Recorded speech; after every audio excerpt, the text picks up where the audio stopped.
My sales close rate went from 34% to 81% in just 3 months. In this video, I'm going to share with you the 3 things that happened that allowed my sales closing rate to absolutely skyrocket. My name is Tim Francis. I own a company called Great Assistant, where we help entrepreneurs to get a great assistant. We've helped hire over 700 assistants right here in the United States and Canada. I was struggling to see my sales closing rate go up for quite some time.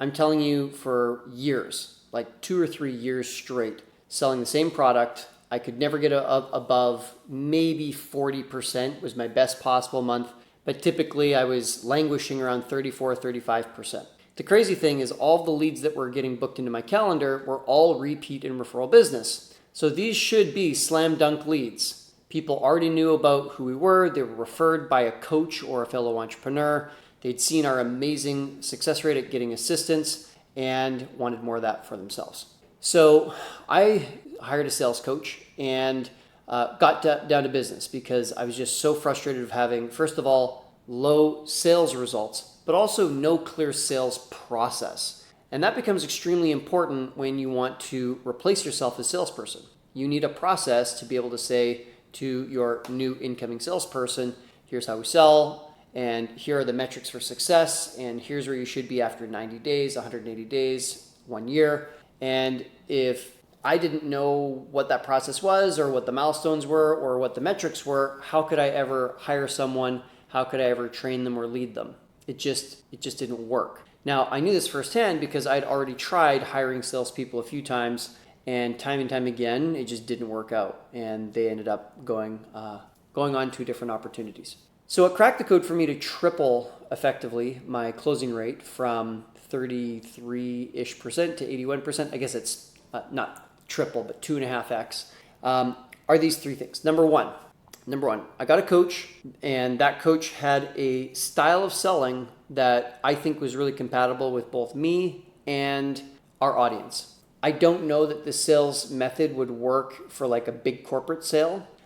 We are a small business selling to other small businesses.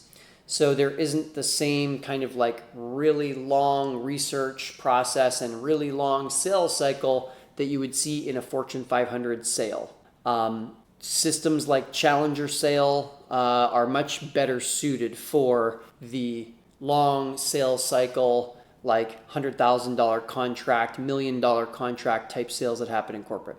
That's just not us though. We're a small business. Typically, I'm talking directly to the CEO owner themselves. Typically, their business is doing anywhere from $100,000 a year to $5 million. So these are small businesses. And having a sales process that felt inviting, that wasn't too pressure packed, that wasn't too rigid, that could feel approachable, not too corporate was really important.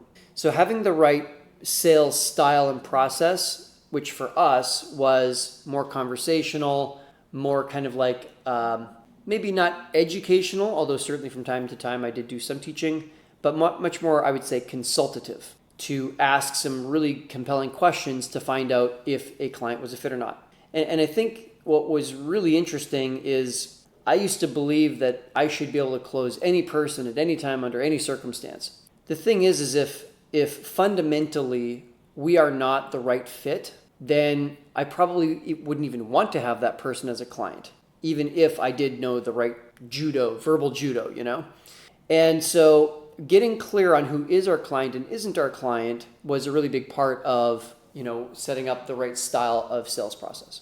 So once that was clear, and once we were able to disqualify the people who were not a fit for us, the second thing that made a really big difference is when my sales coach asked me, Tim, what would have to be true for someone to buy from you? And I thought about it for a minute, and right away I knew. It's 3 things. Obviously someone's got to have the money, obviously. But beyond that, because oftentimes people can find money if they really, really want to do something.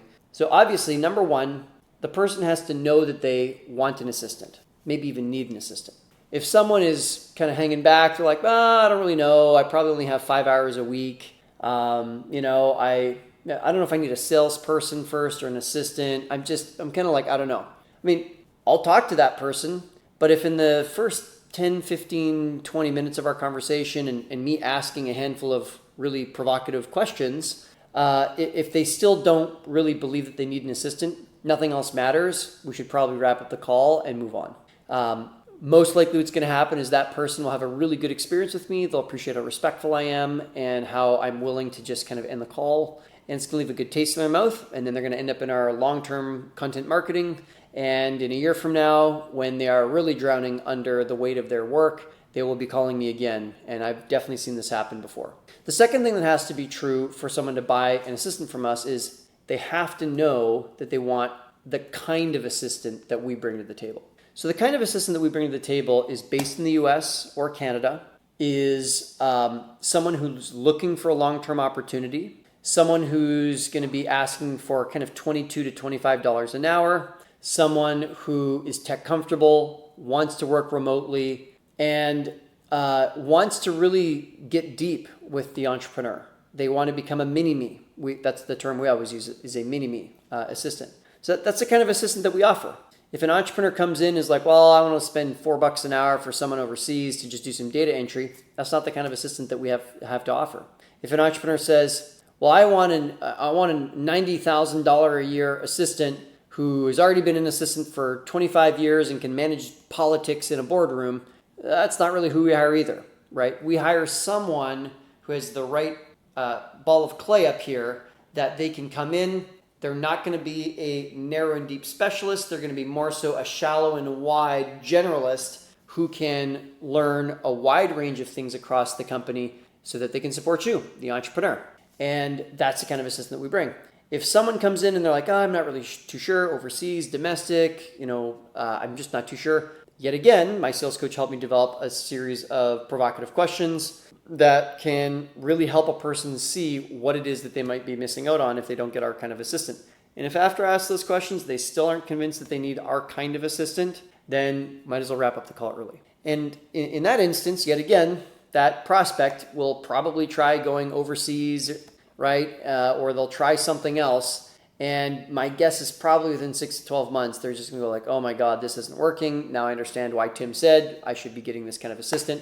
And they'll probably be back. So as long as I'm really kind and helpful during the call, the door's open for them to come back. The third and final thing that has to be true for someone to get an assistant from us is an entrepreneur has to want us to do it for them. Sometimes an entrepreneur will end up on a call with me and they'll say like, oh, well, I could just do this myself. And that is possible. It could happen.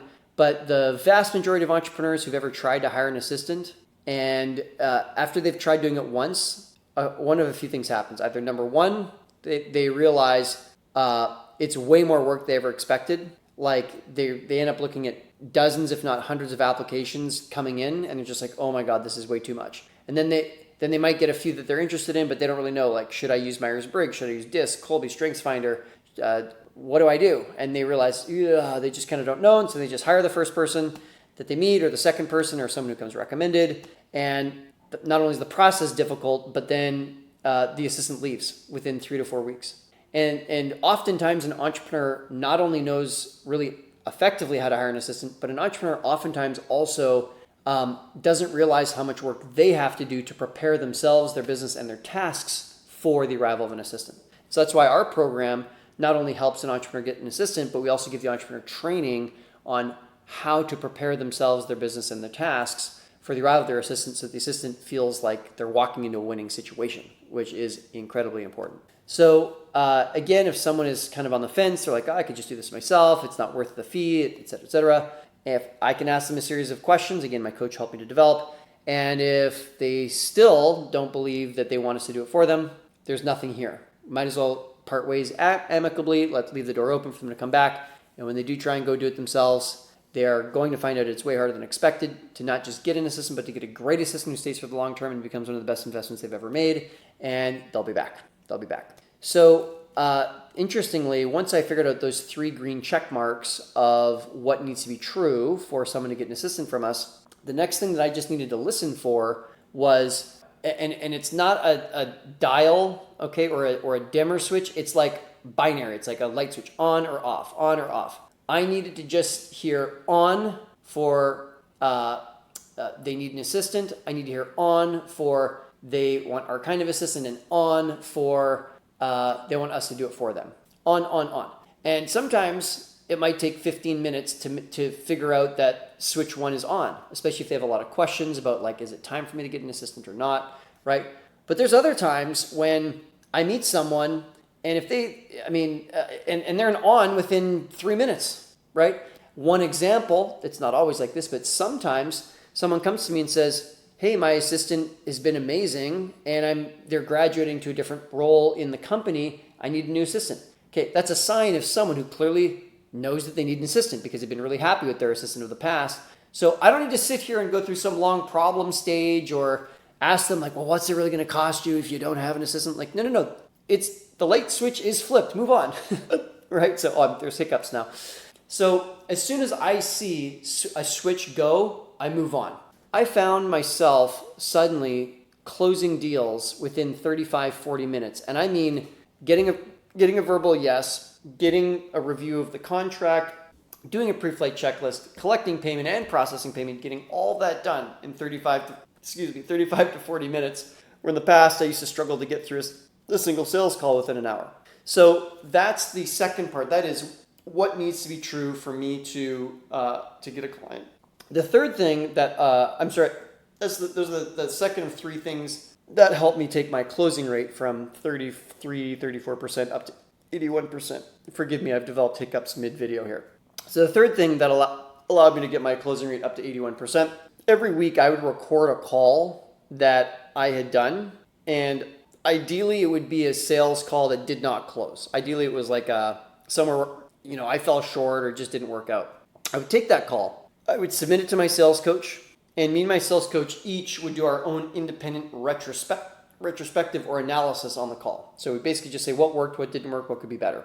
So each of us would do that, and then we would meet and compare notes. Now that meeting with my coach is the only meeting I would have with him every single week. It would be 30 minutes on a Tuesday afternoon, and that's it. And because he came prepared with his thoughts on my call performance, and I had already done the same before I even arrived at that coaching call, we could get right down to business. And within 30 minutes, we would identify one or two things that were my big opportunity on how to get better for that particular week. So that would be on a Tuesday. Then when I would do sales calls on Wednesday, Thursday, Friday, I'd be deploying that top one or two items right away.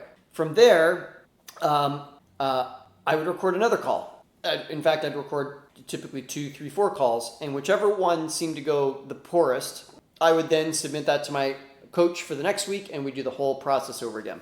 We did that for probably 3 months, and it's no mistake that those 3 months, January, February, March of 2023, are the 3 months where my closing rate went from the 33% to 81%. So zooming out, 3 things helped me to take my closing rate from 33 to 81. They are, number one, having the right sales style given the audience that we're speaking to. Secondly, was answering the question, what has to be true for someone to buy from me, and developing some provocative questions related to each of the 3.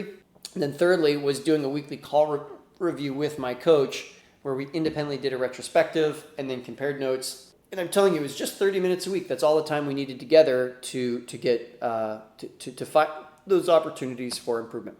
So there you go. That's how I went from 33 to 81% close rate in my small business. My next assignment is now go take care of these hiccups somehow because they are definitely annoying. In the meantime, thank you very much. I'm Tim Francis from Great Assistant, and I'll see you in the next video.